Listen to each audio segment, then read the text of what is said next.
Hello, folks. Michael here from Bird and in this podcast episode, we will introduce the game designer behind our newest release, Posers, which is a party game where with hidden traitor mechanics, where each person gets the same word and is supposed to show it through a quick pose. The trick being that there are people around the table who have no idea what they are supposed to be showing, and their goal is to fake it and blend in. The best description I've heard of this game is that it's basically charades on crack. And if you would like to check it out, it's live now at store.birdcubator.com. Okay, now let's move on onto the podcast. All right. Hi to anyone watching and listening this. I'm Michael from Birdcubator, and with me here's Alan Wallat. And if you don't know him or don't follow him on either BGG or Instagram, he is a very, very good game designer, up and coming. With his very soon to be released at the time of the recording, very first game, Posers, which is published by us at Birdcubator, which is a great, great party game that I like to introduce as a sort of mix of Among Us and charades. Is it fair to say? Was that the Yes. original idea behind the game, something like that? Yes, exactly. It's really simple. It's charades with the traitor or charades with the Among Us type feel. Some people describe it as physical chameleon. I'm not sure if you played Chameleon. And people who don't play board games, when I explain it to them, they're like, "Oh, it sounds like a Jackbox game." Yeah. It's basically a very simple party game that you can take to your family on Christmas or if you're at the beach and get everyone involved. Yeah, it's I'm not really sure. It's hard to. I find it kind of hard to describe because, at least in my eyes, it's pretty unique. Of course, you have Fake Artist Goes to New York, you have Chameleon. Those are essentially, if you have played Activity, which is a party game that has three different types of quests. You do either poses, you draw stuff, and you talk about stuff, and you're trying to your team to guess what you're doing. And I feel like with Fake Artist, Chameleon, and Posers, we have basically covered all three in the traitor or hidden role setting, essentially. So Yeah. which is pretty cool because when you have started with the initial idea for Posers, was it inspired by Chameleon, or was it like this would be really cool to like do poses with a traitor setting, or where did it begin? What was the initial idea that sparked? So the initial idea came from a moment when I was playing something called Shifty-Eyed Spies. Um, basically, it was a Tuesday. I was at some pub with my friends, actually with my brother, and I sat down with a group of strangers to play a game called Shifty-Eyed Spies. And this basically, this game, you have to send secret signals to someone. You're given a card, it's the same color as a character, as one of the other players. And you have to send signals to them that you've got to meet somewhere. How do you do this? It chose to use a physical act, like winking. And within the first few seconds of the game, everyone kind of woke up. They were out of their post-work slump and like alert, like meerkats, like watching everyone trying to wink at the correct person. The catch is that if you catch someone else winking across the table, you can intercept them. And I'd never really seen a physical act in a game that was like really well integrated into the theme. So within, you know, once the game ended, I no longer felt like we were strangers. Because winking is a signifies that you have like a secret pact with someone. You know, you could wink at someone on the street because you saw someone trip on a banana, and you both saw it. And You know, suddenly, suddenly, like a bond between you because you have shared yeah, secrets. Yeah. yeah, exactly. So after that, I thought, oh gosh, there's like, I think there's something there, something a different physical act that I could choose.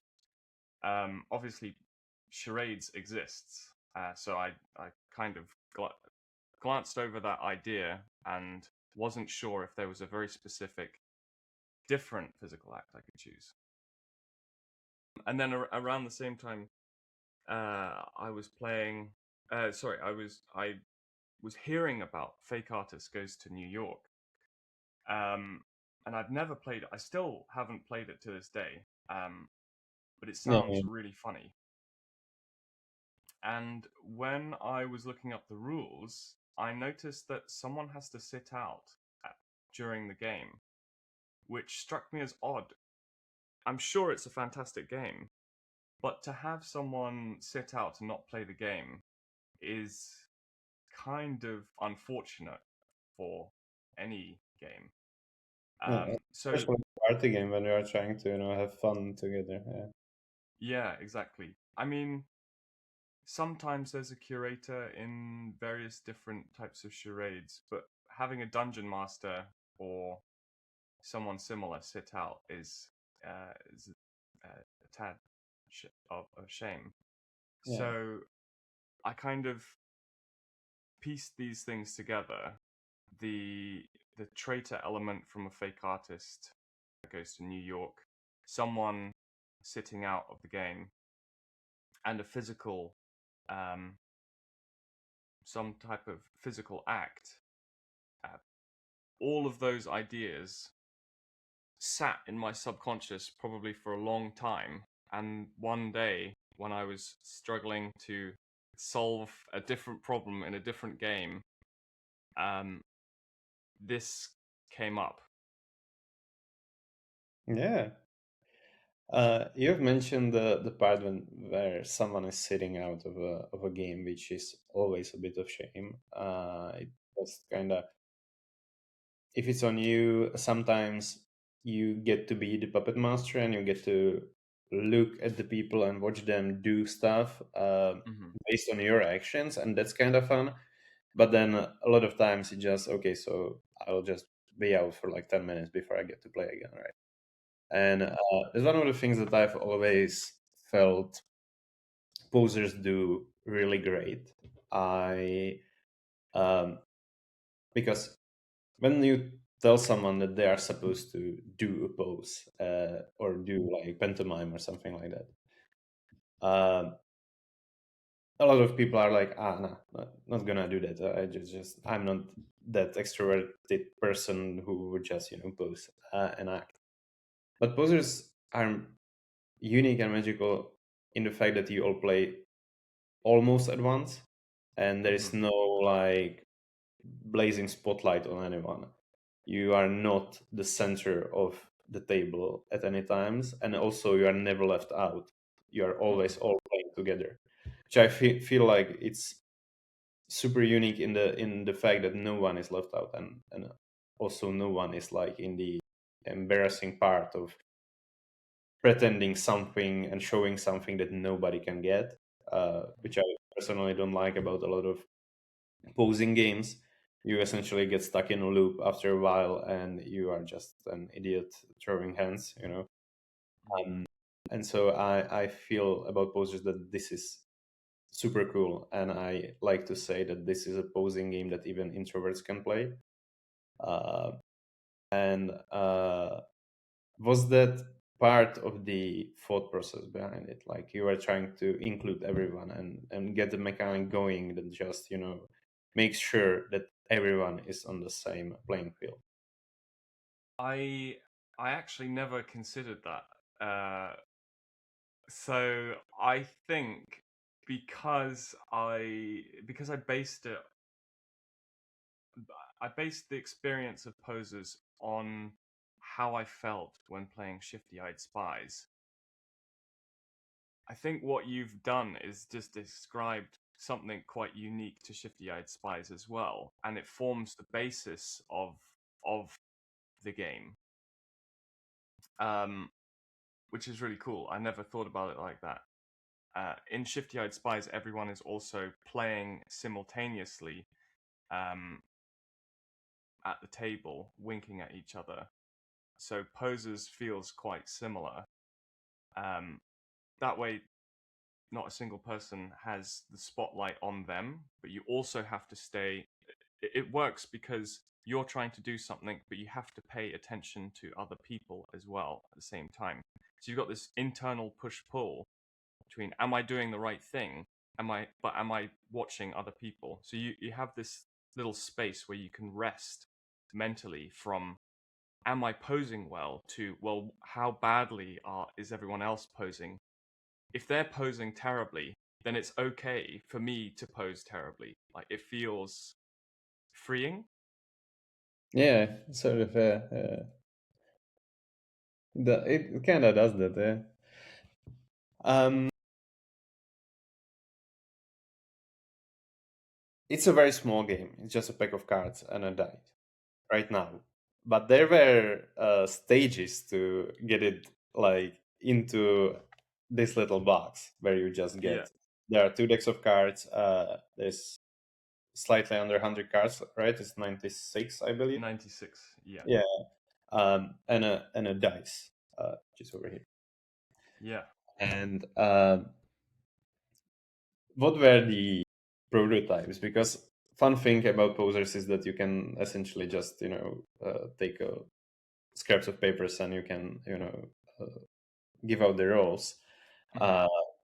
But how did you start prototyping? Because from what I know from the development side, it was a little bit of a push and pull to really get to the simplified version, and it was an exercise into the perfect design is not the one that you can't add anything into, but the one that you can't remove anything from.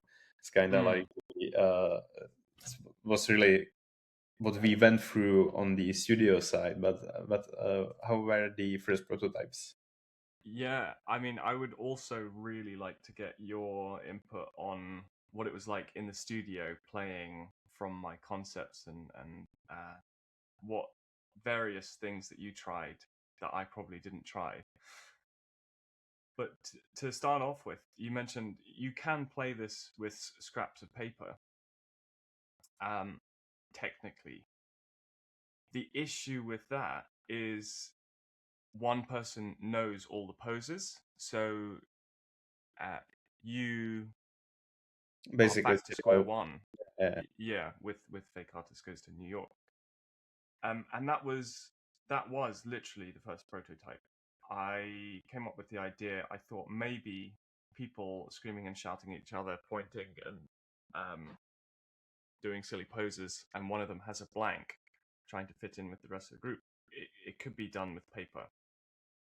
So when I tested that with my friends, it worked surprisingly well, but there was no scoring system. We were just playing for the fun of it, trying to see if we could spot who the poser was.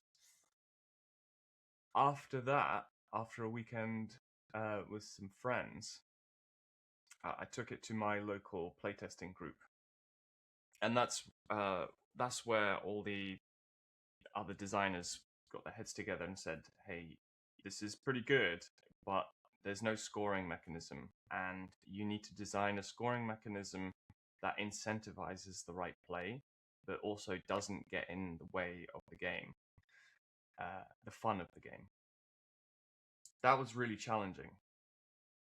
I know at the moment we have a finished product, but the path getting there, when you don't have the final product in mind, it's like a meandering river where you get stuck in eddies and you go round in circles, and eventually something pops out of that and you can progress along the route. One of the first things that I tried to do to solve this problem of someone knowing the poses, because it was difficult for me to playtest the game because I had chosen all the poses, was to make a booklet. Basically, I didn't think pieces of paper were pitchable to a company, so I needed some type of physical product that I could pitch, and I came up with these booklets where each player has a different book with the same poses on each page, but at different entries they have blanks. So this is how I sort of randomized and separated the players. The trouble with that, well, there were loads of problems. People could just turn to the wrong page, and that didn't work very well. Yeah. The other thing was, sure, you could play it again and again and again, but you could kind of memorize a page. So you would know, oh, these poses kind of go together. And even though I had written, more than 100 poses for the prototype, people playing them several times, even myself, started to pick up on certain patterns. And because technically it wasn't fully randomized, it was seeded random, but all of the blanks come in the same order on a particular page for this player, and then it's different for a different player. You could kind of guess, oh, okay, I've been the poser this round, and there's only 2 posers in a 6-player game or a 4-player game on this page. Once you've been the poser, someone else is going to be it, or that that person probably isn't going to be it again. So that was a huge headache. Just trying to come up with a different physical product, how it could be. Yeah. I remember when we played it for the first time. This is a few weeks, maybe a month or two before we signed the project. Mm-hmm. There Did was you play it through My Print and Play, or did you play it through the no. sell sheet? I believe this was already Patrick's version of the product. Okay. Which was basically you had a card sleeve that had like little white lines on it, and basically each card sleeve had them in a different place, and you took the card with, Mm-hmm. with words and you put it into the sleeve, and so it was somewhat random which of the words were covered, and it Mm-hmm. was made so no this is still a version of the game where there's only one poser in the game, so no 2 words were covered at any time for anyone else. Mm-hmm. However, if obviously the cards didn't fit perfectly, so sometimes it moved a little bit to down, and the white line would be in between the words. Sometimes it would cover a completely different word, and that was there was a headache. It was impossible to manage in any sensible way. It was very fun to test something like that because that was one of the things that actually spawned the idea of multiple posers. Because Mm-hmm. sometimes someone moved the card and then they got the same word blank, so there were 2 posers at the table by accident. Essentially, it created such a good tension around the table and was so fun that the idea that, hey, there's 8 players, there could be potentially 2 poses, maybe even 3, and that started spinning the wheels, and then we moved ahead with it because afterwards you wanted to know what the studio was making. I don't know if you've seen all of the things, but we have had this rotating sort of roulette thingy where you basically spun the wheel and it landed on the word, and some of the words on your own spinny thing were covered, and that was like impossible to use. We have just tried once and then it just went out of the window. But That sounds really fun. yeah, it was like I can send you a picture afterwards. I think we have taken a few for the when we were sort of recording the process. Um, but then it always came back to cards and how to do that. So then it was like, okay, there are certain sets of cards. They always have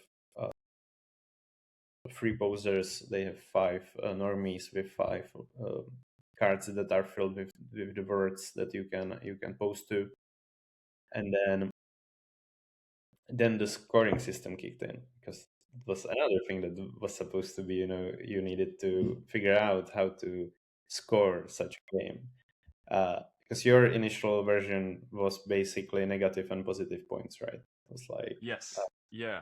But I wanted to touch on the multiple poses, like accident. I think that is a critical part of game design. Sometimes, if there are any, aspiring game designers listening, sometimes we can get so caught up in our head trying to get something right the first time, and honestly, there are so many mistakes that you make during playtesting that you couldn't have foreseen, which are crucial to finding the solution later down the line. And if you hadn't made that kind of mistake with a prototype, maybe multiple posers wouldn't be in the game. I think that's a brilliant. I think it's a brilliant part of any project. Something random or accidental just turns into a gameplay component or a rule afterwards. Yeah. Yeah, for sure.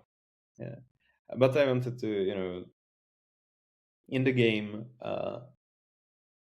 you are supposed to point after the round ends. You're supposed to guess the poser, and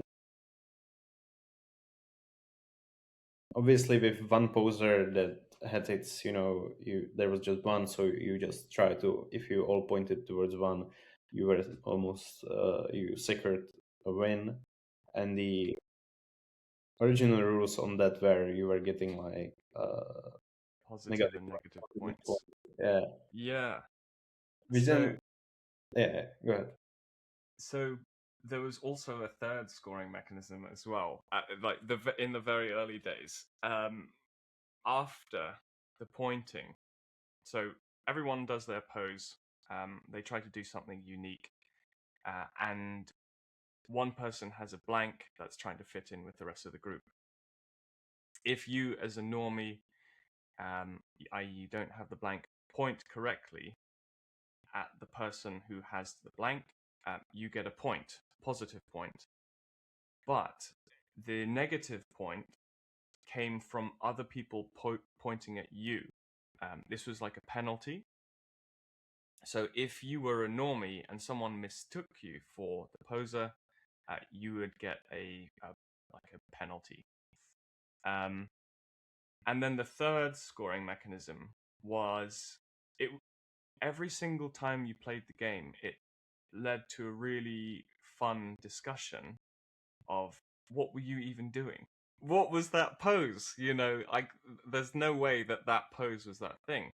And we quickly, when I say we, I mean the playtesters that I was with, quickly thought, this is really fun moment for the poser to guess what the actual pose was and maybe get a point for it.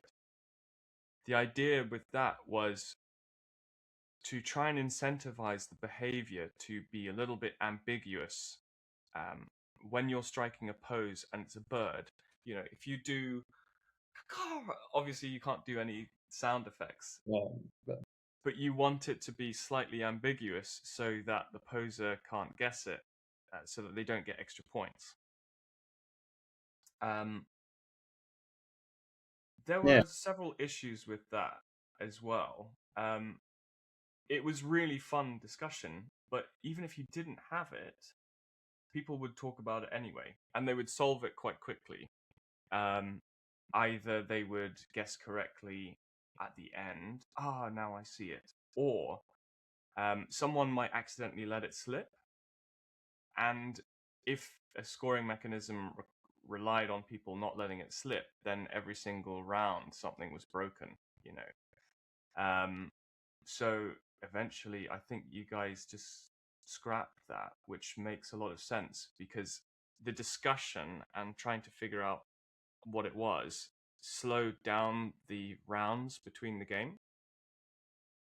And then the multiple yeah. There was different scoring as yeah. That well. was one of the Was reasons talking. was that it sort of you had this like fun round. You could play another, but then it was like 15 minutes discussion of what it was trying to guess. Suddenly, if the person wasn't sure or was completely out of the water, like I have no idea what this was. It sort of created a very weird dynamic, which is fun.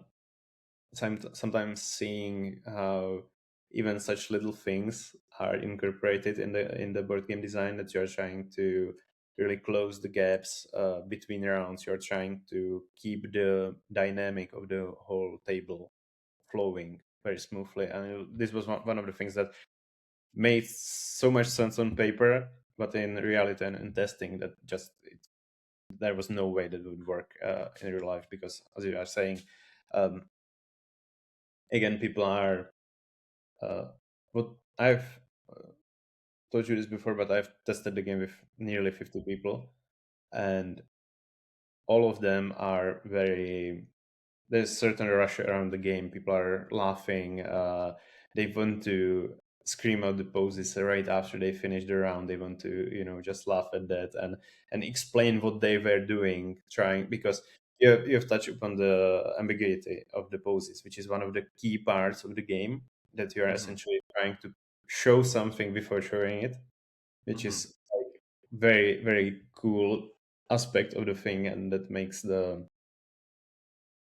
rounds fun, because you're trying to uh, find different ways to show dragon or a chess player or whatever. Um, and uh, I lost the thread then.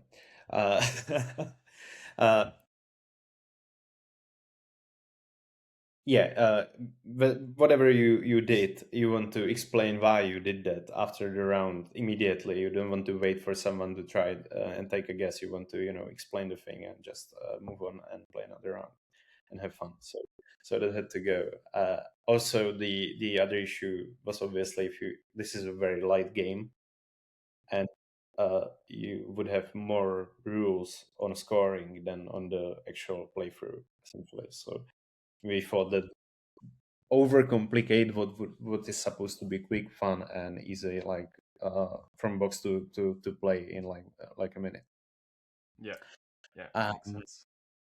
but we were talking the ambiguous part of the poses is something that I also wanted to ask, because what we've had a lot of fun, but it also took a lot of time to get right, was the Hmm. poses chosen for the game. Because Yes. at the surface, it looks like, okay, it doesn't matter, right? It's just words. You can put anything down. Yeah. But that's not really true. Yeah. You hit the nail on the head. For sure, writing the poses, I made some terrible mistakes with certain poses, because if you think about Cards Against Humanity, it has a lot of problems with it in terms of what types of messages it's sharing or incentivizing players to engage in. And posing is, we have, in every culture, there are rude poses that you can do.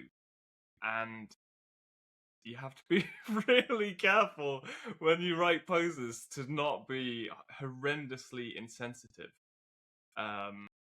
So I think what you guys did was brilliant. Is write little phrases. When I initially designed the game, I thought a phrase would be too complicated. They should be simplistic poses that everyone can relate to, and a lot of them were animals because that's funny. And trying to capture a different animal. It's also, you can avoid any sorts of problematic Displays. poses. Yeah. Whereas once you start listing people or how people act, then yeah, using a little phrase helps a lot. So one of the phrases is trip to the moon. Whereas if you just written moon or astronaut, it's not quite as evocative. So trip to the moon. I'll give everyone a tip. One of the best poses you can do generally is put on something on your head.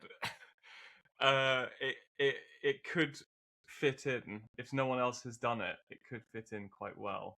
But yeah, so one person could put on a helmet. Another person's doing a low gravity walk. Someone's like rocketing up. All of these poses are very, very silly. Yeah.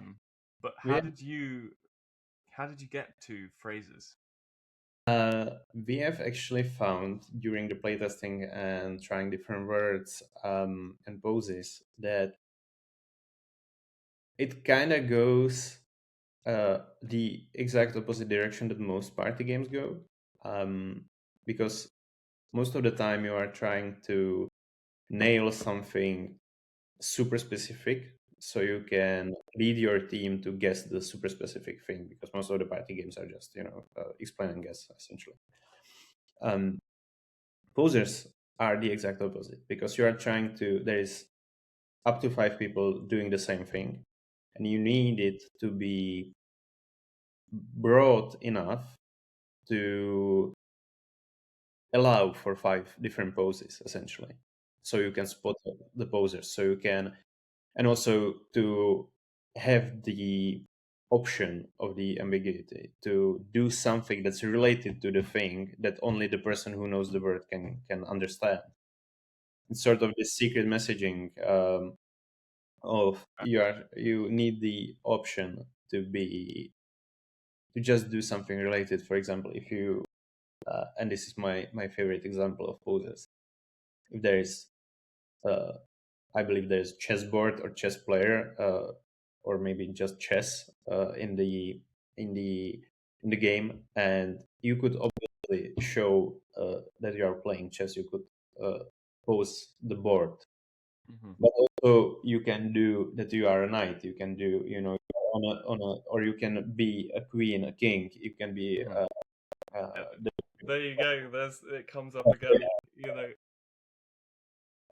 You could be a bishop or something. You can show the chess pieces themselves, and everyone who knows that you are trying to do chess knows that you are trying to do chess. But the posers are completely left in the world. They have no idea, which is the underlying mechanism that makes the game work. And so that sort of led us to phrases, because we were like, okay, you want something like, for example, Christmas is a perfect word because it's so broad. You can do so many things. it Yeah. shows different in every culture between two different groups of friends or family members can have different poses on Christmas. You can, for example, also there's a vehicle, because if you had a car, people would show a car. If you had a Yeah. bike, people would show a bike. But since you have Mhm. a vehicle, you are getting Yeah. all of those together, Yeah. and people can show that. We actually have we have a website called guesstheposer.netlify.app. If anyone wants to try a game of posers online, there's Mhm. 8 people doing poses in a GIF in a loop, and you can try to pick out which three are the posers, and they are doing the pose on vehicle. So that's why You I have to remember. send me that link. Yeah, That sounds awesome. yeah, I'll send it over. Um, so that's essentially what got us there. And that itself, we basically went from a booklet that you, or if I remember correctly, on the very first page there was just a cell sheet with, like, you just ripped out papers with poses, right? So it basically went from this piece of paper to this, uh, in a very interesting loop of decisions and mistakes and back and forth and stuff like that. The points were in the end changed, that you don't have negative points in the game, because once again those were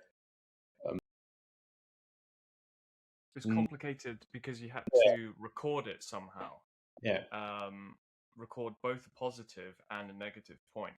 And the way I did that with the booklets was everyone has a little piece of little pencil, and they mark in their scoring on each entry.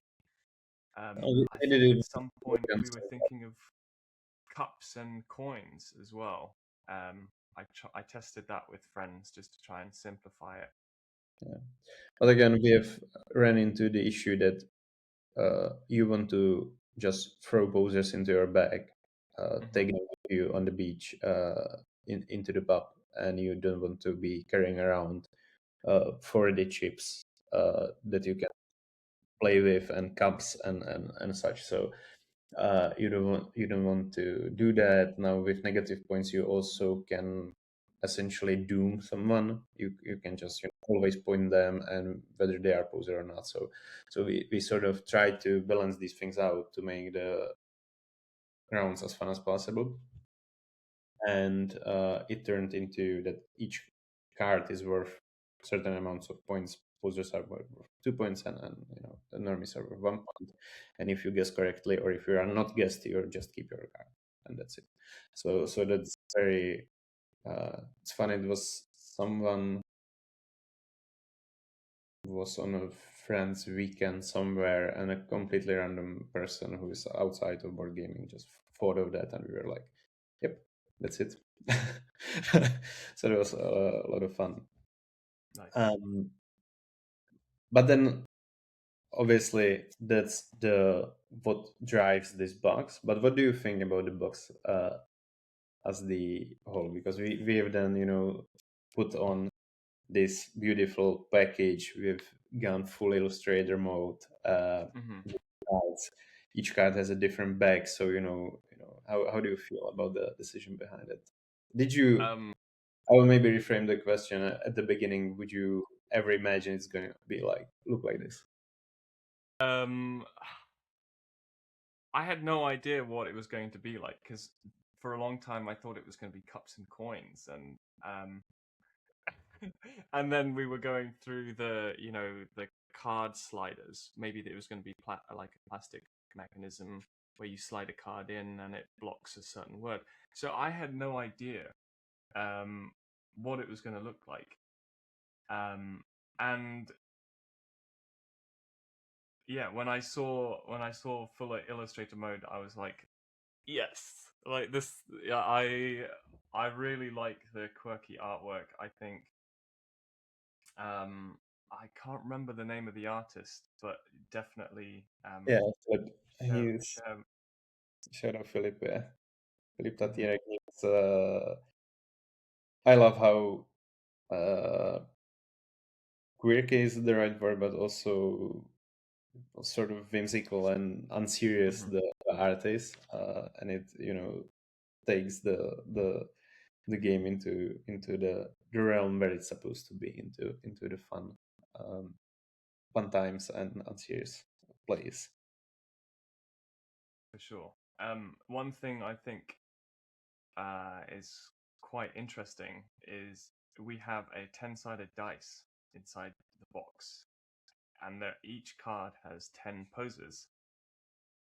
I'm hoping this will normalize 10-sided dice a bit more in in the mass market, so maybe we can see more dice varieties in party games.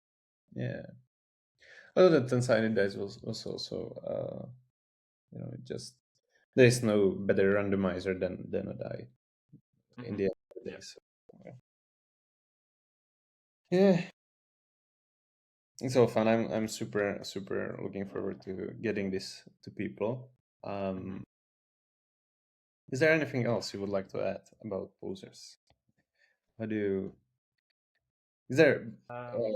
Do you have a specific maybe moment where, like, because I think I have a few poses that I will probably remember till the end of my days, but I'm not sure I can show them on camera.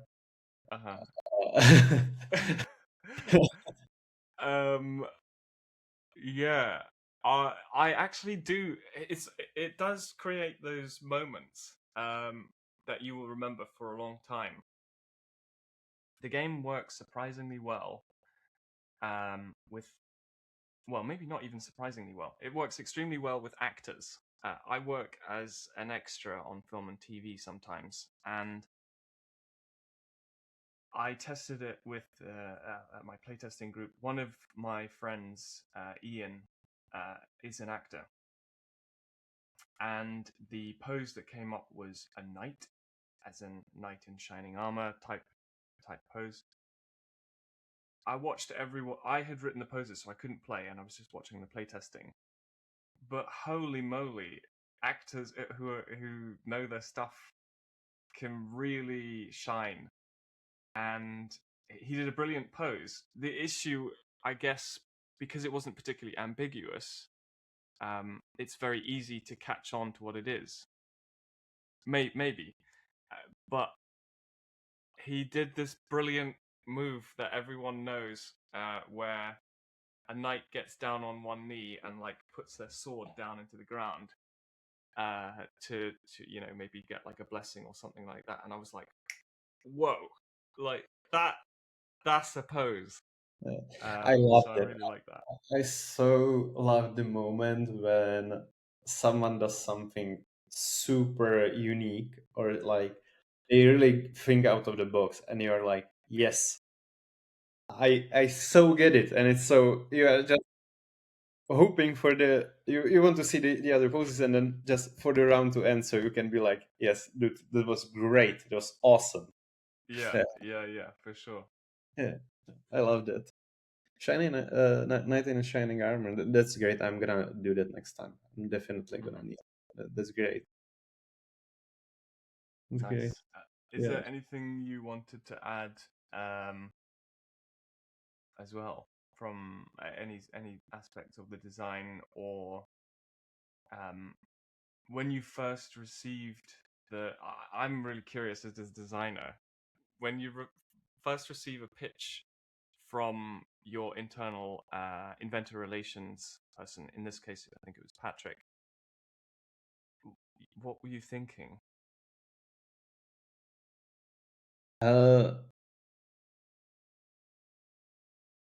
It was sort of hard for me to imagine, because I think I didn't understand the. I didn't get. Maybe he just didn't mention it, or maybe it just slipped for me that you're playing simultaneously. I was like, okay, so someone does a pose, he will 100% all the time you will understand who is the poser, right? You can't not know, because it's impossible to do a pose that you don't know what you are posing as. But when I after, I don't know, 10 seconds into the first round that I played, I was like, okay, that's not an issue. Like you can easily get by with a few stock poses that just kind of can get through on anything, and they will just go through. Also, there's this moment when you are a poser starting the round, and you are blank, and it's like, okay, I'll just just fake it till you make it, which is also the tagline for the game. There's another playing tip for anyone who is going to get into posers. The poser illustrations, they have little tips on them. Yeah, uh, they're very crucial in moments of doubt. in a group of friends that I played with, they started taking them literally. They just went through the sentences, and there's a confidence is key is one of the phrases, and they just decided, okay, so I'll show confidence, and then next time I'm poser, I'll show key and stuff like that. Because That's fact, really good. the fact that you are showing the pose confidently, that you are just doing it without stopping, without getting stuck, people tend to then like skip past you when they are trying to guess the poser, because like I had no idea what you were trying to do, but you have just looked at what you're doing. So Yeah. it's like this is sort of like that.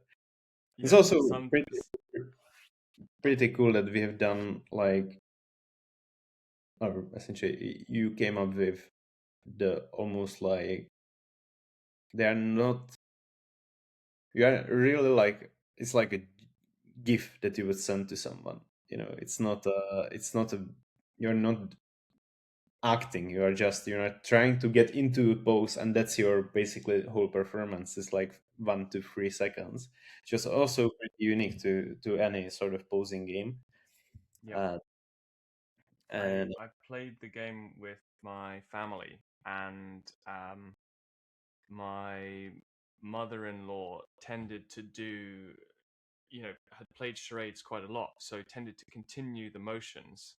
And it was really interesting the difference between doing a pose and doing an action.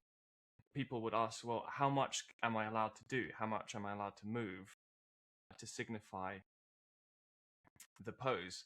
And because you have to get into a pose, there is already movement, and that extra movement can tell just enough, can give away enough in the story to signify the pose. So yeah, it's a bit like a GIF that kind of freezes.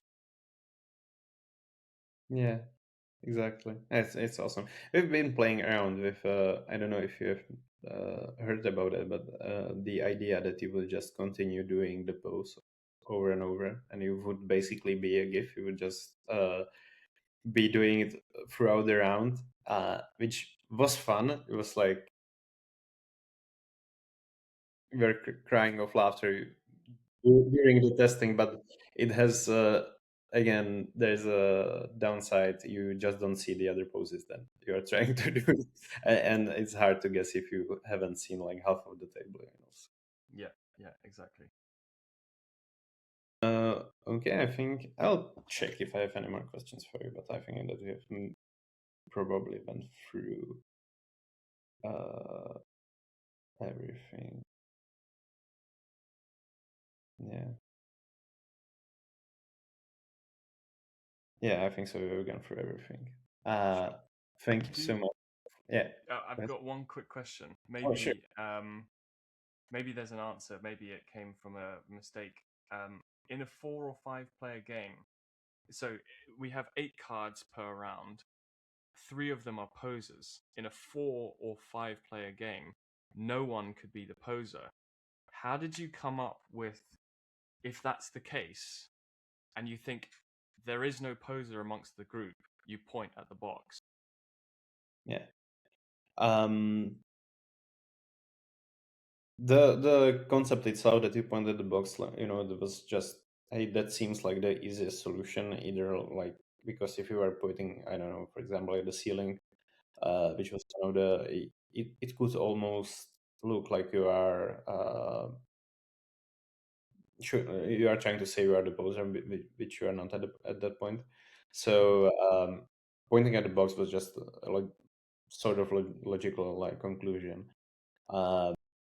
However, the zero poser games also kind of happened by accident when we started adding more in. You made the cards, then it,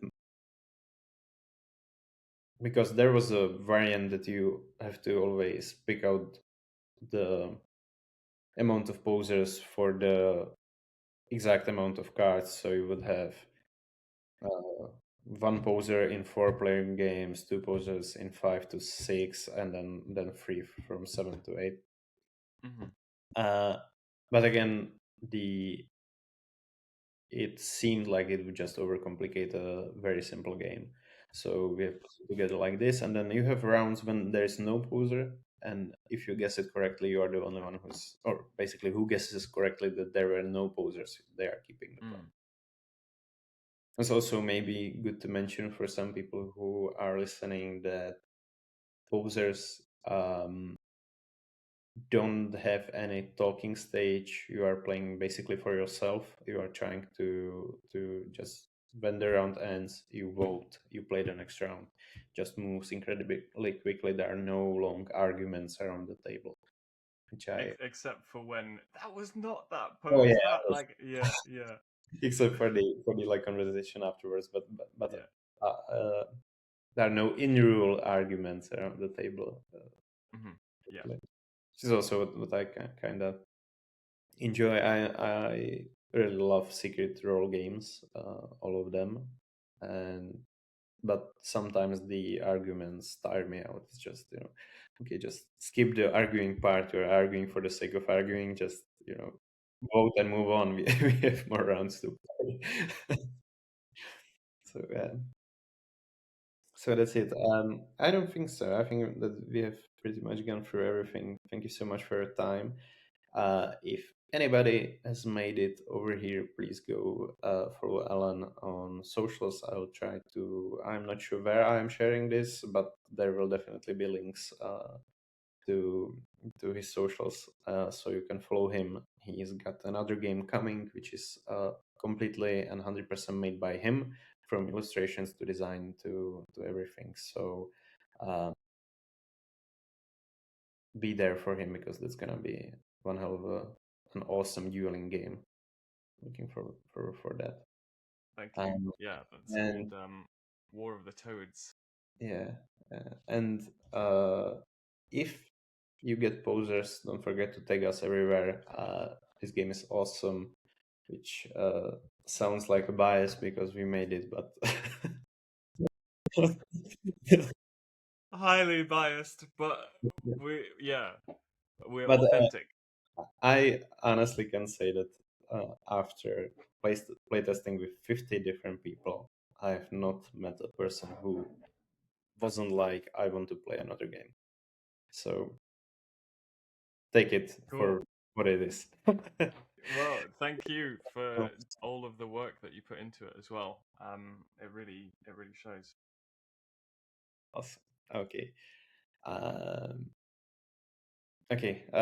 Everybody, thank you so much for listening, and maybe see you with another designer next time, because this here is also soon coming out, and that's gonna be a lot of fun too.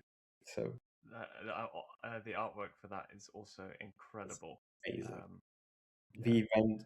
Yeah. We finally got a game with a theme. Then we went full pedal to the metal, not literally in this sense. So Yeah. I'm looking forward to share more on that. So see ya there. Nice. Nice.